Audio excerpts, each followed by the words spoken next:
joins me from Bihar.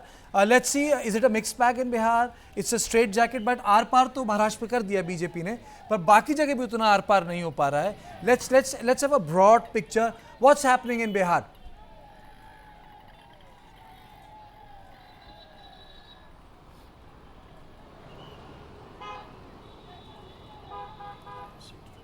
देखिए, बिहार में 4 सीटों पर उपचुनाव हुए हैं और 4 सीटों में से 3 सीटें आरजेडी के पास थी पहले से और कहीं भी आरजेडी आगे नहीं है.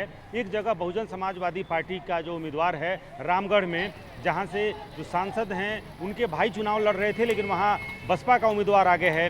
जेडीयू चुनाव लड़ रही थी बेलागंज से, वहाँ पर जेडीयू के उम्मीदवार आगे हैं. इमामगंज सीट जो है, जीतन राम मांझी चूँकि सांसद बने थे तो उन्होंने अपनी बहू को वहाँ से मैदान में उतारा था, उनकी बहू वहाँ से आगे हैं.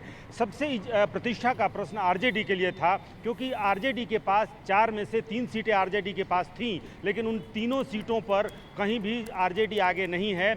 जेडीयू 1 सीट पर चुनाव लड़ रही थी, जेडीयू 1 सीट पे आगे है और 2 सीट पर भारतीय जनता पार्टी के प्रत्याशी चुनाव लड़ रहे थे, लिहाजा दोनों सीट पर बीजेपी के प्रत्याशी आगे हैं. लेकिन सबसे अहम है, जहां इस वक्त मैं खड़ा हूं, झारखंड में, यानी कि रांची के मुख्यमंत्री आवास के ठीक बाहर मैं खड़ा हूं और यहां का जो चुनाव परिणाम, जो रुझान अभी तक दिख रहा है, उसके अनुसार जो हेमंत सोरेन की पार्टी है, जो जेएमएम है, वो पिछली बार 2 बार के मुकाबले इस बार ज़्यादा बड़े अंतर से रुझानों में दिख रही है और वहां पर जश्न मनने की तैयारी भी शुरू हो गई है. ऐसा लग रहा है कि हेमंत सोरेन पिछली बार से ज़्यादा सीटों के साथ बहुमत में आने जा रहे हैं. बहुमत के आंकड़े के पार पहुंच गए हैं. 50 के आसपास अगर जेएमएम प्लस जो ये गठबंधन है, आरजेडी यहाँ पर 7 सीटों पर चुनाव लड़ रही है, वो 6 सीटों पर यहाँ से वो आगे चल रही है, तो इसका कहीं ना कहीं ये मतलब निकाला जा सकता है कि जिस तरीके से भारतीय जनता पार्टी ने अपनी पूरी प्रतिष्ठा झारखंड में दांव पर लगा दी थी, 7 राज्यों के मुख्यमंत्री यहाँ पर,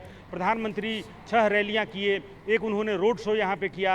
यहाँ के जो प्रभारी हैं वो केंद्रीय मंत्री हैं शिवराज सिंह चौहान, जो सह प्रभारी हैं वो असम के मुख्यमंत्री हैं, जो लगभग 2 महीने से झारखंड में अगर आप देखें तो हर विधानसभा क्षेत्र में असम के मुख्यमंत्री हेमंता बिस्वा शर्मा गए. और सबसे पहले घुसपैठिए का जो मुद्दा है, जब झारखंड में चुनाव ऐलान भी नहीं हुआ था, उस वक्त से हेमंत बिस्वा शर्मा ने घुसपैठिया का एक मुद्दा, जिस तरीके से लैंड जिहाद, बंटोगे तो कटोगे से लेकर के रोटी बेटी माटी का मुद्दा, यानी कि ये कोशिश भारतीय जनता पार्टी ने ये की कि आदिवासी और हिंदू ये अगर गठजोड़ होता है, खास करके संथाल इलाके में और कोल्हान इलाके में, क्योंकि ये जो 2 इलाके हैं, संथाल में आप देखिए 18 सीटों में मात्र 4 सीटें भारतीय जनता पार्टी के पास थी. कोल्हान का जो पूरा इलाका है, जहां 18 विधानसभा सीट आते हैं, उसमें से भारतीय जनता पार्टी 0 थी पिछले बार. तो यहाँ एक कोशिश हुई कि कोल्हान के इलाके में जो आदिवासी हैं, अगर लैंड जिहाद यानी कि जो घुसपैठिए हैं वो आ रहे हैं, आदिवासियों की बेटियों से शादी कर रहे हैं और उनकी ज़मीनें हड़प रहे हैं,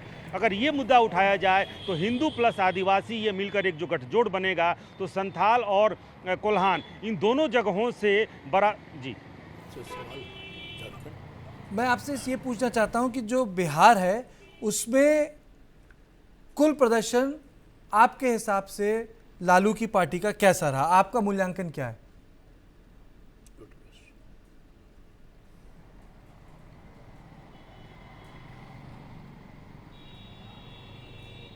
देखिए, लालू प्रसाद यादव की पार्टी जो फिलहाल जो रुझान आ रहे हैं, लालू प्रसाद यादव की पार्टी को वहाँ की जनता ने, हालांकि 4 ही सीटों पर चुनाव हुए हैं इसलिए बहुत कुछ कहना मुनासिब नहीं होगा, लेकिन 4 सीटों का अगर आकलन करें तो लालू की पार्टी को जनता ने बिहार में खारिज कर दिया है.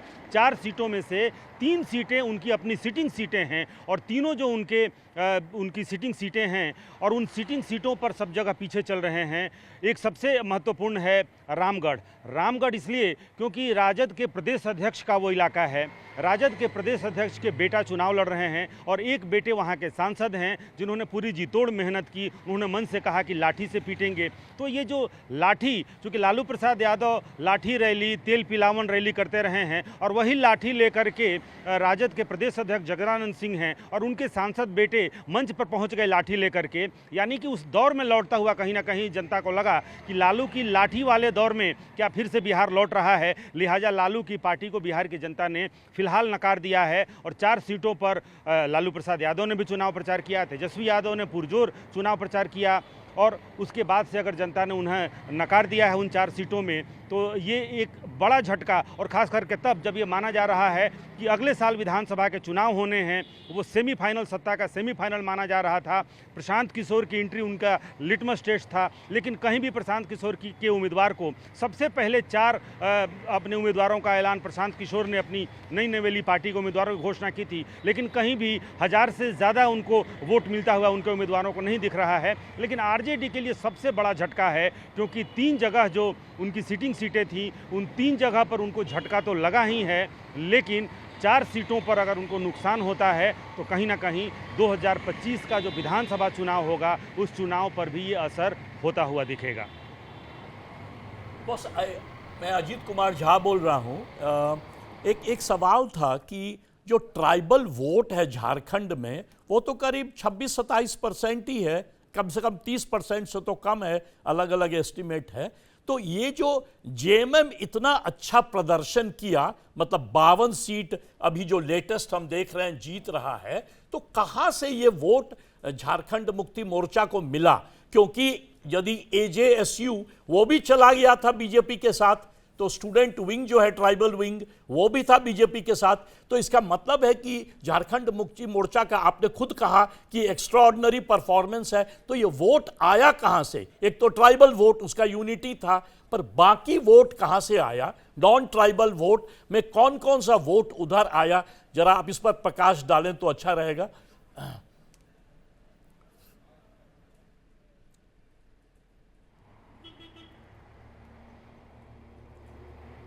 देखिए, जब दो चरणों के जब चुनाव समाप्त हुए, उसके बाद से 2 बातें बहुत महत्वपूर्ण होकर के सामने आईं, जिसका आकलन किया जाने लगा कि क्या ये बीजेपी का टर्नआउट है या फिर जेएमएम का टर्नआउट है। 68 सीटों पर महिला वोटर्स पुरुषों से वोट करने के मामले में आगे रहीं, और ग्रामीण क्षेत्रों में 81 सीटों में अगर आप देखेंगे तो लगभग 70 ऐसे विधानसभा सीट हैं जहां पर वोटिंग परसेंटेज बढ़ा है, और वो ग्रामीण क्षेत्रों में बढ़ा है। शहरी जो क्षेत्र हैं वहाँ पर वोटर टर्नआउट कम हुआ है। इसका मतलब ये है कि ग्रामीण क्षेत्र अगर झारखंड में देखें तो ग्रामीण क्षेत्रों में आदिवासी संख्या है, आदिवासियों ने एकजुटता दिखाई और वोटिंग परसेंटेज भी बढ़ा। कुछ विधानसभा सीट तो ऐसे हैं जहाँ 80-80% वोटिंग हुआ है। 15 सीटें ऐसी हैं जहां पर 77% मतदान हुआ है। महिलाओं का जो टर्नआउट है, आउट ऑफ 81, 68 ऐसे विधानसभा क्षेत्र हैं जहां पर महिलाओं का टर्नआउट पुरुषों से ज़्यादा है। और झारखंड में जो मैया सम्मान योजना के तहत जो उन्हें 1000 रुपये हर महीने मिलने लगा था, और अंतिम कैबिनेट के फैसले में जो हेमंत सोरेन की सरकार है उन्होंने ये कहा, और ये चुनावी वादे में भी कहा गया कि उसको 2500 रुपये किया जाएगा आगे बढ़ा करके, उसका भी कहीं ना कहीं एक फ़ायदा हुआ। और दूसरा, जो हेमंत सोरेन जब जेल से बाहर निकले तो उनका जो गेटअप था वो शिबू सोरेन का गेटअप, अपने को एक विक्टिम की तरह सहानुभूति लेने की तो कहीं ना कहीं सहानुभूति भी उनको मिला है। शिबू सोरेन की झलक आदिवासियों ने उनके अंदर देखी। और तीसरी सबसे बड़ी वजह जो उसको इग्नोर नहीं किया जा सकता है, कल्पना सोरेन की स्वीकार्यता।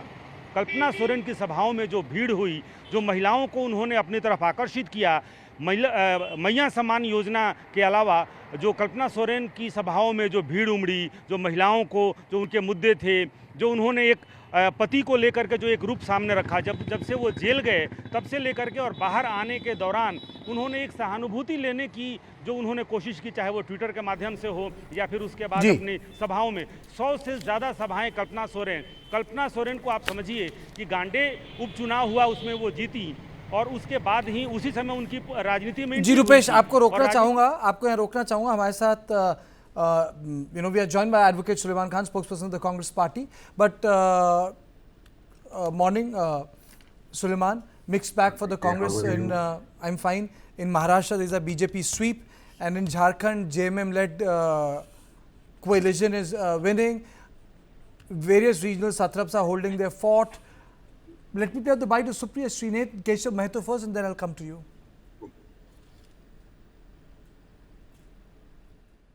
हमारा गठबंधन के 5 साल की उपलब्धियां, चाहे कोरोना काल का हो, दूसरे राज्यों से कितना अच्छा बेहतरीन यहाँ काम हुआ, किस तरह प्रवासियों को, बाहर के मजदूरों को लाया गया, हवाई जहाज से लेकर हर तरह से यहाँ सुविधा दी गई, और जो कि दूसरे राज्य के लोगों ने भी और देश ने काफ़ी हमारे झारखंड को प्रशंसा किया है उसका।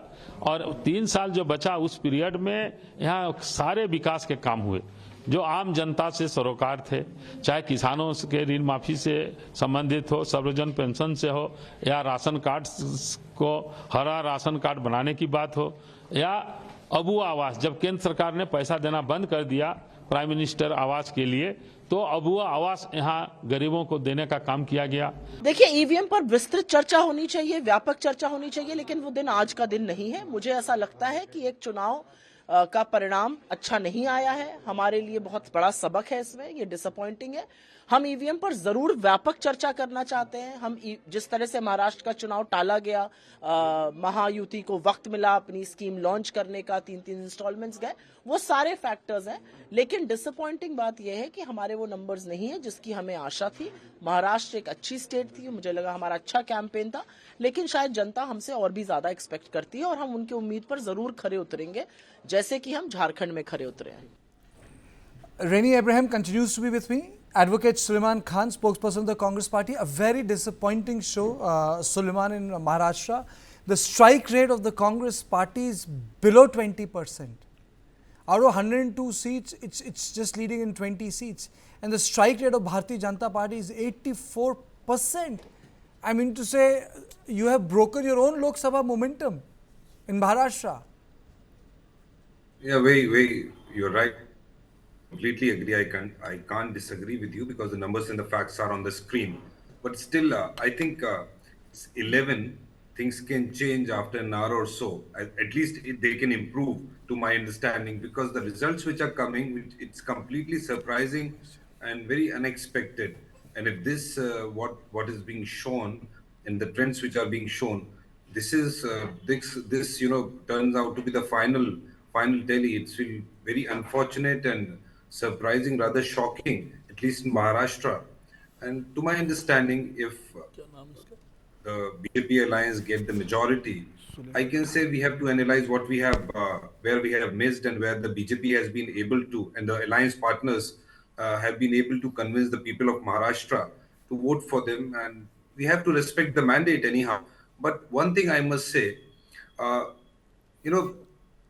BJP has been, telling people that they are, doing all pro people schemes floating. And as Supriya ji has given a bite, you just show it on your channel. My understanding is that this bifurcation of the 4 states, Haryana, Kashmir, and Maharashtra and Jharkhand, was deliberately done to, give the benefit of the schemes which are floated by the BJP alliance government in Maharashtra. Secondly, we have seen how the money has been used in this election, more particularly in Maharashtra. There have been statements given by local journalists of Maharashtra about the cash flow from Gujarat, etc. And in a constitutional democracy and for a free and fair election, it's completely against the spirit of a fair and free election when you distribute cash which is completely in the open. So, to my understanding, it's no election if it's won by this filthy display of cash, which is completely in violation of Model Code of Conduct and the constitutional guarantees. So, this has to be seen by Election Commission. This is one point. Secondly, after every election, and after speaking with the people on the ground who are actually voters, there are always a number of times we have seen that there are apprehensions about manipulations in the electronic voting machines.